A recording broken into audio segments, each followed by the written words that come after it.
Y'all see this big stupid pedal board? You know what? This pedal board. I'm starting over today right here on GearGasms.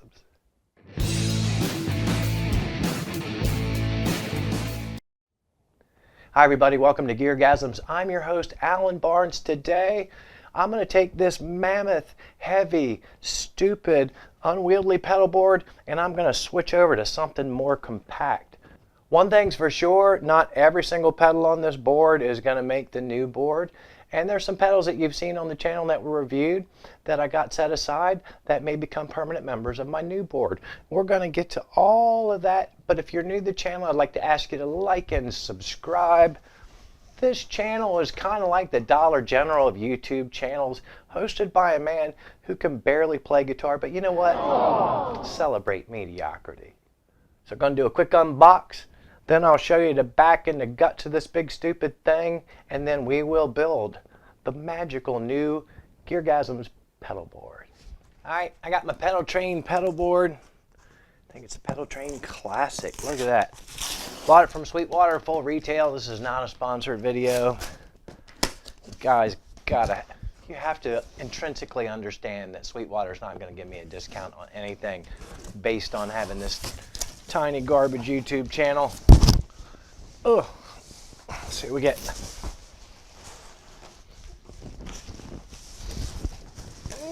All right, so it comes with a little carrying case, which I'll probably never use. Good thing I had the scissors. You reach a certain age in life where tape is stronger than you. If you're not there yet, you will be. Now, I want to make sure I put a bunch of holes in this, because you don't want your little kid, toddler, coming and sticking their head in this bag and maybe trying to get high off the silica gel. Safety. Look, got a sweet little logo. Can you see it? Kind of pops. All your musician friends will ooh and ah. It's got a pocket here for some cables and stuff. Drugs. Dirty magazines. Alcohol. Anthrax. The band. Inside, good God Almighty, there's got to be like a linear mile of hook and loop, because remember, we're not supposed to call it the V word unless it is branded thusly. Silica gel pack overload. There are 3 of these in here. What in the world are they afraid is going to happen? Again, what a nice bag. It's got a hard bottom. That is pretty sweet. Maybe I will use it. But as you can see, even this weak old man can easily one-hand this. Now, it doesn't have any pedals on it, but that big, fat, ugly, stupid pedal board, I like this better already. So let's get into this. I'm super stoked. All right, you can see one of the problems looking right down here at the board, cables. I know this stuff is supposed to go underneath, but just how I had things rerouted and I replaced a lot of the cables. This board, I actually bought it on eBay. Somebody made this and they did a great job. It's just heavy. And one of the things that attracted me to it was like, well, I can get as many pedals as I want and I'll have room. But there's a little thing called power, and you know, you get these power supplies, that's a limitation.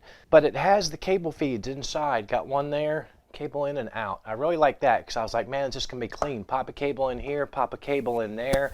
He already had this power strip in here. I mean, obviously I could have done this cleaner.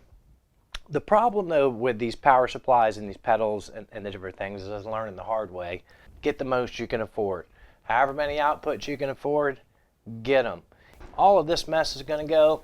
So at the end of the day, some pedals are coming off, some pedals are going to stay, some pedals are going to appear that aren't currently on this board, on the new board. And then you and I together, I'll try and walk you through my process, my thought process of the order I'm going to put these on the board, because it's going to change. You can leave in the comments how idiotic the wiring layout I'm choosing is going to be. But that's good because I can learn from that too. First thing we're going to do is roll off some of this crow-like stuff. I'm just going to roll this crow right between these lines. There are lines here at the edges. That's pretty decent. It's a little short, but all right, that's what she said. But it'll do the trick, which was his response. See, people who do that's what she said jokes, they never give you the second comeback quip. Okay, so I just sort of lucked out and I finger laid it down there. So that's one. You don't need to see all 4 of these. So this is here what I ended up with. You probably can't see it on camera. I got me some stuff, some fuzzy. What I'm going to do now is I'm going to mount this in the board. We're going to keep on rocking. I promise it's going to get more fun. If you survive this long, we'll have fun. All right, before we get into this next segment, let me just stop right here and just say, these kicks are amazing. Ooh. We are going to mount this bad boy. You know, I already had the hot glue gun heated up. I was going to show you how much of a cool rebel I was going to be and just hot glue it in here. And I'm glad I looked at it first because I just thought I would drop it into this gully where it fits great. But then you can't get to this. So I watched a video on YouTube. Can you believe that? I remembered from that there were brackets that came with this, and I thought, holy Moses, do I still have them? Luckily, I do. I tried to just force this through here with a battery-powered screwdriver because it's a self-tapping screw. I am not manly enough to do that, but I am manly enough to at least own and know how to operate a drill. And I'm going to make a pilot hole. A girly little pilot hole. Wouldn't it be fun if Trogley made pedal videos? Wouldn't that be fun? All right, we want to line this the drill bit up, and what I'm going to do is drill straight down and make sure I don't want to go too far with it. Just a little bit. That ought to be enough. Oh gosh, I didn't even make a hole in there. Trogley's not as strong as some of those other guitar YouTubers, but that's okay. What I'm going to do here is a trick that I learned on this video. I would love to take credit for it, but I can't. See this here battery, standard 9-volt. Sit that in the middle right there. Why? Because we're going to rest the power supply on it. The weight is being supported ever so lovingly now by that 9-volt battery. While I got it in place and while I got this bit going, let's make a couple other holes. Anyway, you'll be able to see all your values and your holes and all that stuff from the bottom and from the front. And then the fun stuff happens. I know I keep saying that.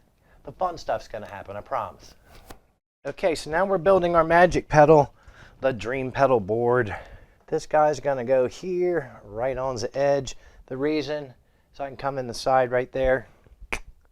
I don't want to have the first pedal in the chain be a top load. I'm keeping my hand between the Velcro and the pedal because I've learned the lesson the hard way until you're ready to put it where it needs to go. Now, do this. You don't want to stress the cable, and you can see what I've got here. It's going to be sticking up. I'll stick it in here where it's going to go. Now, I haven't measured. Imagine that. I haven't measured. But this just feels okay to me. That baby's on my board. That is a hell of a pedal board, peoples. I got a wah pedal and I got a compressor. And if you can't make just those 2 pedals work and get your tone, then you ain't a man. That's racist! All right, more pedals. My thought process is wah, compressor, dirt. These are all things that are going to be in front of the amp and not in the loop. All right, I'm blessed in that I've gotten some free pedals from some really small pedal companies that are really cool, and they've turned out to be super high quality. One of those is this overdrive. I'm taking the Pinnacle Deluxe off, not because I don't like it, it's just because it's hissy. And I think I killed it with my Digitech Freakout, but I can't be sure of that. So for now, I'm going to put this Blue Bear here. I do have another overdrive from DFX, that Iceberg, that I really like too. I'm probably going to swap these in and out and see which one stays, but for right now, I just love this Blue Bear, plus it matches. Fuzz was never really for me, but I did see a cool video where someone used it with slide. I was like, oh, maybe I'll hang on to this. So I don't think it's going on the board, but I don't think it's going on eBay yet either. Okay, I'm sticking with the top-mounted theme. This is Park's Custom Pedals. He made it especially for me. The Silver Pony Circuit is kind of like a homebrew clone. Well, I really liked it. As you can see, it was on my old board already. So that's going to be the next guy in the chain. And he gets a cable. And you get a cable. Everybody gets a cable. And now the face melter. Again, another Park Custom Pedals. He's going to be at Summer NAMM. So I think this is how I'm going to open up the pedal board. Before I had chorus and flange in there. But they are going to be separated now. And it's kind of a funky space. Since we're breaking up the set, we're going to have to play geometry games here. This flanger. Hello, flanger. Come here, you bastard. Oh, God. I can't get it off. This one's always been a pain in the ass. God. Bloody hell. All right. I get British when I need strength. God save the Queen. So I could put this here because it's kind of funky. I think this is the point in the video where I might have to play some geometry games. I ain't going to bore you with that. We'll come back and I'll have at least a layout for you to look at and to criticize. Ooh, you suck. Alrighty, I told you the fun part was coming up. This is what I ended up with. The order of effects is wah, compressor, gentle overdrive, clone, beast from hell, into the flanger, then around into the phaser, chorus, looper. Over here is my section, speaking of loops. That's going to go in the loop. And the reason I mounted this way was two reasons. Space, and I wanted the input to come in here. This is a side input. That would have been a beast trying to thread a cable around here all the time to plug that loop in to move this from amp to amp. Cable flow, for the stuff that's in front of the amp, I come in this way and I go out here. And for the loop, I come in here and I go out here. And that's why this guy's mounted sideways too, because again, when I put him down in here, trying to get a cable in and out of there all the time, pain in the ass. So boom. I don't have anything cable tied up yet. I'll get to that. Here comes the fun part. I'm going to plug this bad boy into the Fender Blues Junior. It does not have a loop, but we're going to have some fun with this new board. Make sure it actually works, power it up. And finally, some guitar playing for the love of the Lord. We have lights, we have power.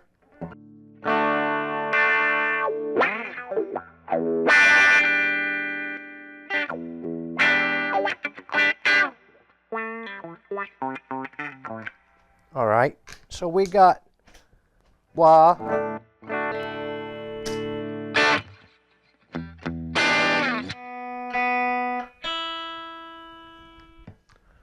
I can hear the comments now. Maybe the first thing in your signal chain should be a tuner, man. I hear you. Ooh, you suck. I hear you.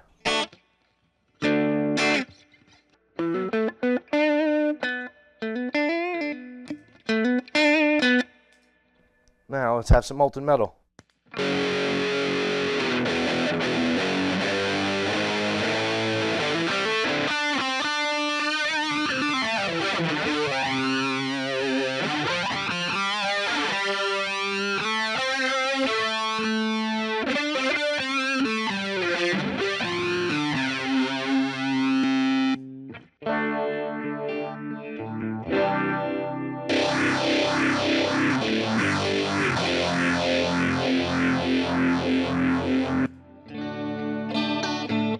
Oh, Lordy. When you have chorus on and you can tell that you're out of tune, you are out of tune. Let me fix that for you.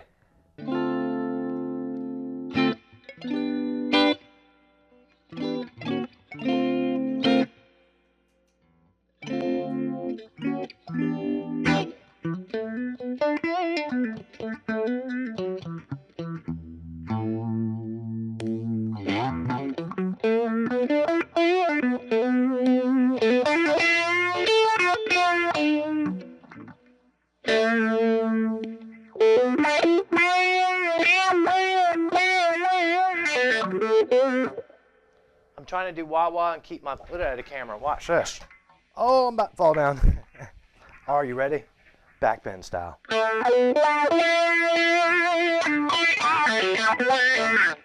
Like one of those R. Crumb comics. Keep on trucking, brother.